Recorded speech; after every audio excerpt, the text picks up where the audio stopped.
Oh my goodness! I'm at Harvard! Wow.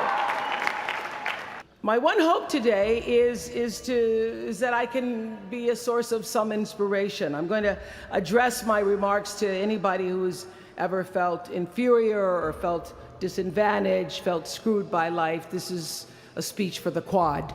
When the morning might come, because at the time I thought I was stuck in a hole. And the words came to me, trouble don't last always, from that hymn.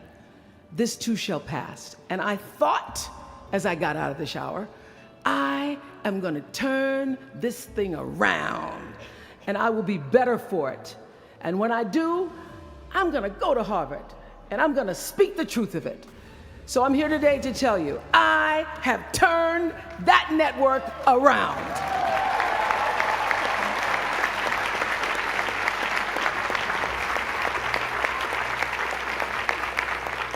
And it was all because I wanted to do it by the time I got to speak to you all. So thank you so much.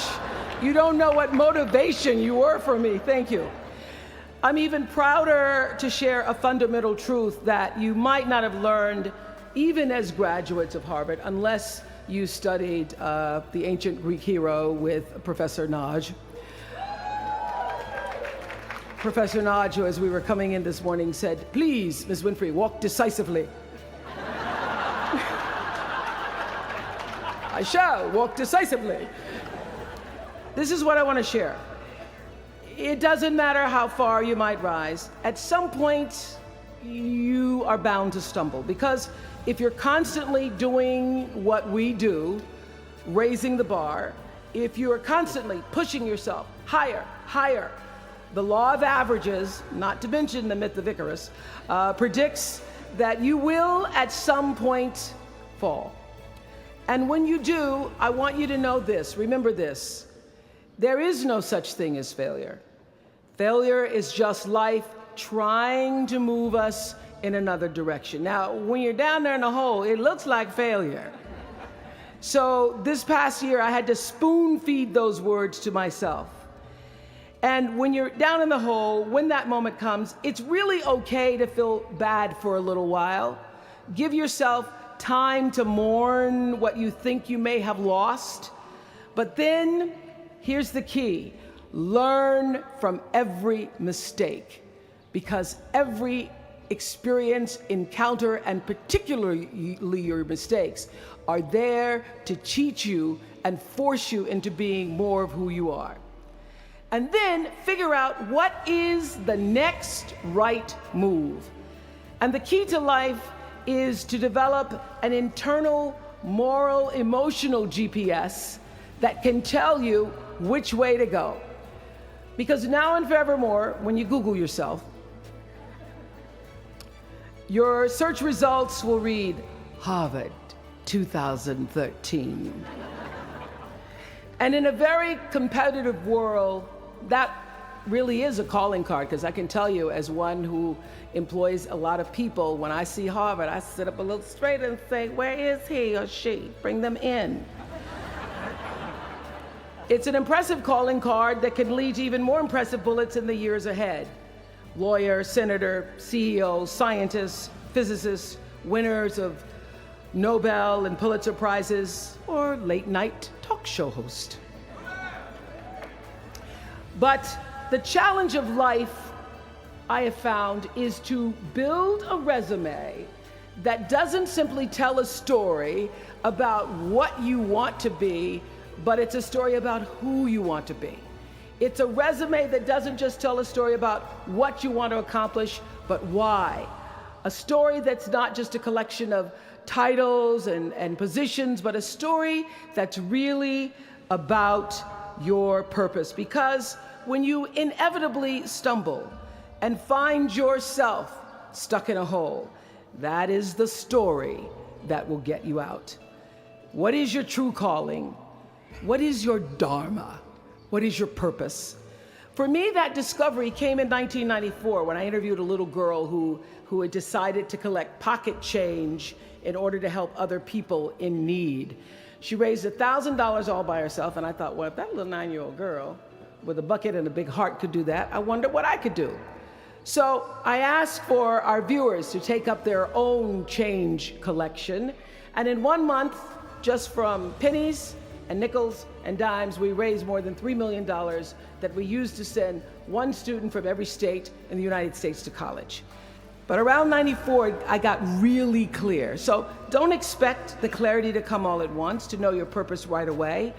But what became clear to me was that I was here on earth to use television and not be used by it, to use television to illuminate the transcendent power of our better angels.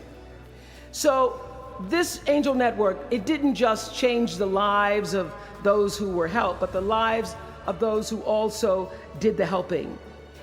It reminded us that no matter who we are or what we look like or what we may believe, it is both possible and, more importantly, it becomes powerful to come together in common purpose and common effort. They lost their 7-year-old son, Ben, in the Sandy Hook tragedy. And even though gun safety legislation to strengthen background checks had just been voted down in Congress at the time that they were doing this interview, they talked about how they refused to be discouraged. Francine said this. She said, "Our hearts are broken, but our spirits are not." I'm going to tell them what it's like to find a conversation about change that is love, and I'm going to do that without fighting them. And then her husband David added this: "You simply cannot demonize or vilify someone who doesn't agree with you, because the minute you do that, your discussion is over, and we cannot do that any longer. The problem is too enormous. There has to be some way that this darkness can be banished with light." And yet, I know you know the truth. We all know that we are better than the cynicism and the pessimism that is regurgitated throughout Washington and the 24-hour cable news cycle. We understand that the vast majority of people in this country believe in stronger background checks because they realize that we can uphold the Second Amendment and also reduce the violence that is robbing us of our children. They don't have to be incompatible. So the question is, what are we going to do about it? Really, what are you going to do about it? Maybe you agree with these beliefs, maybe you don't. Maybe you care about these issues, or maybe there are other challenges that you, class of 2013, are passionate about. Maybe you want to make a difference by serving in government. Maybe you want to launch your own television show. Or maybe you simply want to collect some change.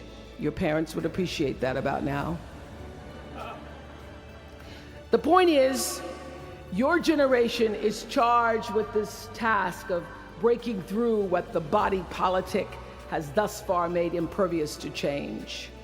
Each of you has been blessed with this enormous opportunity of attending this prestigious school. You now have a chance to better your life, the lives of your neighbors, and also the life of our country. When you do that, let me tell you what I know for sure. That's when your story gets really good. Maya Angelou always says, when you learn, teach. When you get, give. That, my friends, is what gives your story purpose and meaning. I know you all understand better than most that real progress requires an authentic way of being, honesty, and above all, empathy. I have to say that the single most important lesson I learned in 25 years talking every single day to people was that there's a common denominator in our human experience. Most of us, I tell you, we don't want to be divided. What we want, the common denominator that I found in every single interview, is we want to be validated. We want to be understood. I've done over 35,000 interviews in my career. And as soon as that camera shuts off, everyone always turns to me and inevitably in their own way asks this question: was that okay? I heard it from President Bush. I heard it from President Obama. I've heard it from heroes and from housewives. I've heard it from victims and perpetrators of crimes. I even heard it from Beyonce and all of her Beyonce-ness. She finishes performing, hands me the microphone and says, "Was that okay?" Friends and family, yours, enemies, strangers, in every argument, in every encounter, every exchange, I will tell you, they all want to know one thing: was that okay? Did you hear me? Do you see me? Did what I say mean anything to you? And even though this is the college where Facebook was born, my hope is that you will try to go out and have more face-to-face conversations with people you may disagree with.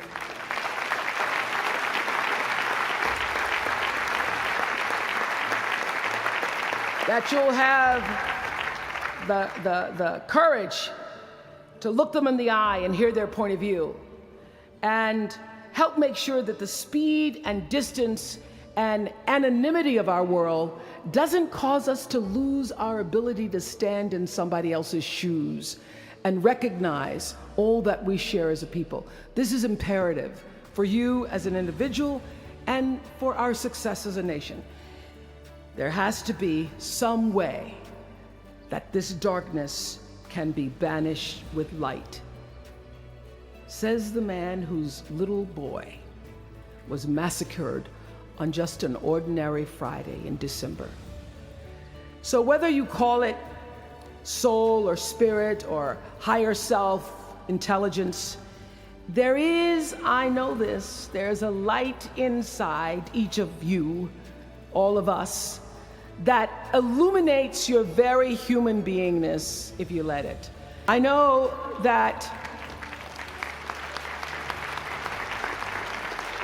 that you all might have a little anxiety now and hesitation about leaving the comfort of college and putting those Harvard credentials to the test.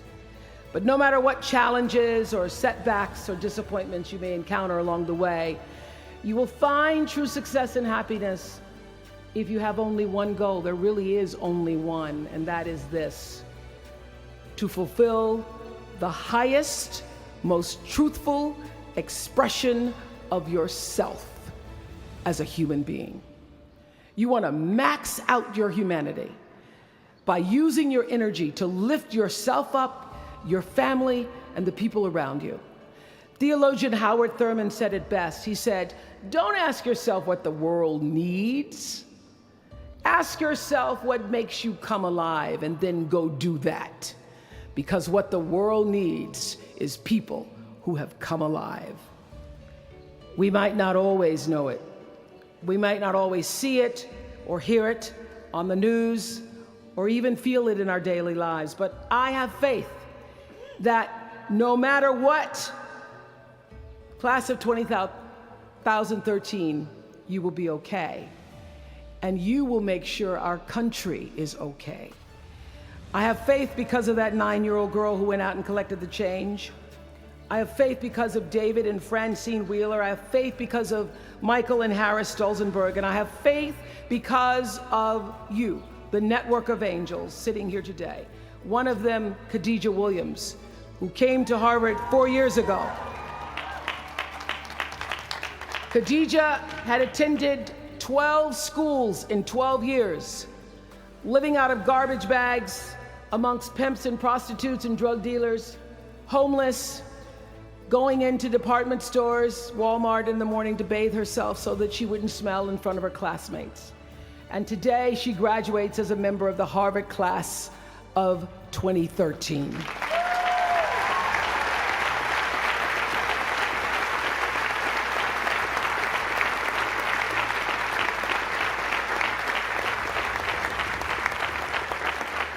From time to time, you may stumble, fall. You will for sure, count on this.